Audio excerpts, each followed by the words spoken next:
अस्सलाम वालेकुम students, welcome to my YouTube channel easy solutions of mathematics. आज की वीडियो में हम लोग सीखेंगे कि किस तरह से हम अनबैलेंस ट्रांसपोर्टेशन मॉडल को बैलेंस ट्रांसपोर्टेशन मॉडल में चेंज करते हैं। पहले वीडियोस में मैं आप लोगों को वो north west corner method, least cost method, Vogel's approximation method, तीनों मेथड्स करवा चुकी हूँ। और ये मैंने आपको बताया था अगर तो नाम मेंशन कर देंगे तो आपने वो मेथड करना है, और अगर मेंशन नहीं करेंगे तो फिर आपकी अपनी चॉइस होती है। लेकिन उसके लिए मैंने आपको बताया था हमेशा ट्रांसपोर्टेशन मॉडल आएगा। जो मैंने आपको कहा था कि मैं आपको बताऊंगी किस तरह से इसे चेंज करते हैं। जैसे मैं अलग ही इसकी वीडियो बना रही हूँ, इसके अंदर मैं आपको बता दूंगी कि किस तरह से इसको चेंज करते हैं। जब भी ट्रांसपोर्टेशन मॉडल आ रहा है, सबसे पहले आप लोगों ने उसके अंदर एक चीज़ देखनी है कि आपने उसकी इधर वाली और इधर वाली वैल्यूज़ को करना है ऐड।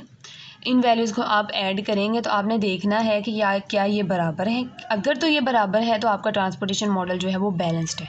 लेकिन अगर इनमें कोई डिफरेंस है तो इसका मतलब है कि आपका ट्रांसपोर्टेशन मॉडल अनबैलेंस्ड है, और पहले आपने उसको बैलेंस्ड करना है फिर सॉल्व करना है। अगर आप पहले ही सॉल्व करना शुरू कर देंगे ना अनबैलेंस्ड को, तो वो आपका क्वेश्चन क्रॉस हो जाएगा, गलत हो जाएगा बिल्कुल। तो आपने पहले बैलेंस्ड करना है मॉडल को, फिर उसके ऊपर कोई भी मेथड लगाना है।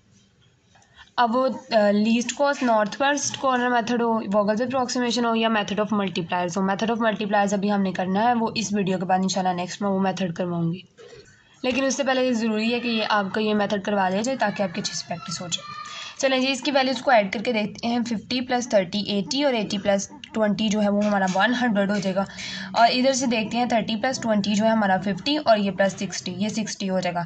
अब ये 100 है, ये 60 है, मतलब कि हमारा जो मॉडल ट्रांसपोर्टेशन मॉडल है वो अनबैलेंस्ड है। हमें इसे बैलेंस्ड में करना पड़ेगा। किस तरह से करेंगे अब देखें ज़रा। इस तरफ 100 बन रहा है हमारा, इस तरफ जो है ना इस तरफ कम हो रहा है। इस तरफ तो 100 है, इस तरफ कम, यानी कि अगर हम इसमें कुछ एक वैल्यू और ऐड करवा दें तो हमारा 100 बन सकता है। कितनी वैल्यू चाहिए? ये 60 है, तो हमें अब 40 का एक और कॉलम चाहिए। एक और कॉलम अगर हम ऐड करें जिसके नीचे 40 लिखा हो, तो हमारी इधर वाली और इधर वाली वैल्यूज़ जो हैं वो बराबर हो जाएंगी। तो हम सबसे पहले कॉलम को ऐड करेंगे। ये देखिए मैंने बना के रखा है, सेम सारा का सारा यही लिखना है। रो वाइज भी वैल्यूज़ यही हैं सारी, ये तीनों रोज़ की वैल्यूज़ यही हैं, और कॉलम जो हमने तीनों हैं पहले वाले वो रहे हैं। अब जो नया कॉलम है ना हमने वो ये ऐड किया है। अब देखें इसके लिए हमें क्या वैल्यू चाहिए। ये हमारी 100 बन रही है और यहाँ पे हमें 40 चाहिए। अब देखें 50 30 ये 100 होगी, और अगर हम लोग इसको ऐड करें तो ये भी 100 होगी, ये भी 100, ये भी 100, ये वाली भी और ये वाली दोनों बराबर हो गई। तो इसका मतलब हमारा ट्रांसपोर्टेशन मॉडल हो गया है बैलेंस्ड। लेकिन अब जो अगली चीज़ है वो ये कि हमारे पास तो कॉस्ट है ही नहीं। अब इसके अंदर दो कंडीशंस होती हैं। एक तो आपको अनबैलेंस्ड मॉडल दे देते हैं, तो साथ आपको ना कॉस्ट मेंशन कर देते हैं कि ये एक अनबैलेंस्ड ट्रांसपोर्टेशन मॉडल है, और इसके अंदर जो उसकी यानी जो डिमांड या सप्लाई बता देते हैं। ये है डिमांड, मैंने लिखा नहीं, डिमांड और सप्लाई। तो आपकी डिमांड कम थी, डिमांड सप्लाई की वैल्यू ज़्यादा थी, डिमांड की वैल्यू कम थी, तो हमने एक कॉलम ऐड किया। इसी तरह हम आगे भी देखेंगे। अच्छा, अब वो आपको बता देते हैं कि आपका ट्रांसपोर्टेशन मॉडल जो है वो अनबैलेंस्ड है। उसको बैलेंस करने के लिए डिमांड आपकी डिमांड वैल्यू में कॉस्ट वैल्यूज़ आपको दे देते हैं स्टेटमेंट में। इस तरह की ना एक एग्जाम्पल मैं आपको मेथड ऑफ मल्टीप्लाई जो इसके बाद नेक्स्ट वीडियो में बनाऊँगी ना, उसके अंदर मैं आपको मॉडल को जो है वो बैलेंस करना सिखाऊँगी ना, उसके अंदर वो उन्होंने दी हुई होंगी कॉस्ट वैल्यूज़। लेकिन अगर कॉस्ट वैल्यूज़ उन्होंने नहीं दी हुई तो आपने क्या करना है, आपने उसकी वैल्यूज़ को 0 0 और 0 कर देना, वैल्यू 0 0 कर देनी है।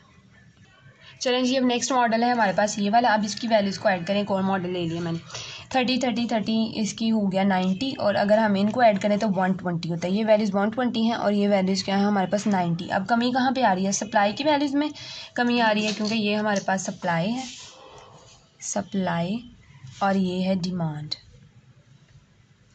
अब सप्लाई कम है और डिमांड ज़्यादा, मींस कि अब हमें यहाँ पे एक और वैल्यू चाहिए, और अगर हम इसमें 30 ही एक और रो जो है 30 की यहाँ पे होगी तो ये बैलेंस हो जाएगा।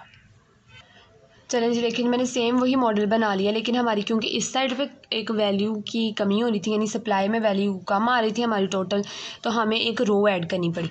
जब हमारी डिमांड की वैल्यू शॉर्ट थी तो हमने एक कॉलम ऐड किया। जब हमारी सप्लाई की वैल्यू स्मॉल आई है इधर से, तो हमने एक रो ऐड की। और अब इस रो के लिए हमें क्या चाहिए? 30। अब इनको ऐड करें, 30 + 30 60, 60 + 30 90, 90 + 30 120, और इनको भी ऐड करें 120, ये भी 120, ये भी 120। सप्लाई डिमांड की वैल्यू सेम आ गई, मीन्स कि अब हमारा ट्रांसपोर्टेशन मॉडल जो है वो बैलेंस हो गया है। अब साथ ही साथ हमने यहाँ पे इसकी जो कॉस्ट वैल्यूज़ हैं उनको हमने ज़ीरो कह देना है। अगर दी हुई होंगी तो हमने वही लिखनी है, वो बता देंगे ये डिमांड की कॉस्ट है सप्लाई की, और अगर नहीं लिखी हुई तो हम इसको ज़ीरो ज़ीरो कह देंगे। तो इस तरीके से उम्मीद है आप लोगों को समझ आई होगी, इस तरीके से ट्रांसपोर्टेशन मॉडल को अनबैलेंस को बैलेंस करते हैं। तो अगर आपका अभी भी कोई क्वेश्चन है तो कमेंट सेक्शन में मुझसे पूछ सकते हैं। अगर आपने मेरा चैनल सब्सक्राइब नहीं किया तो प्लीज़ मेरे चैनल को सब्सक्राइब करें और अपने फ्रेंड्स के साथ ज़्यादा से ज़्यादा मेरी वीडियोज़ को शेयर करें। Thank you so much.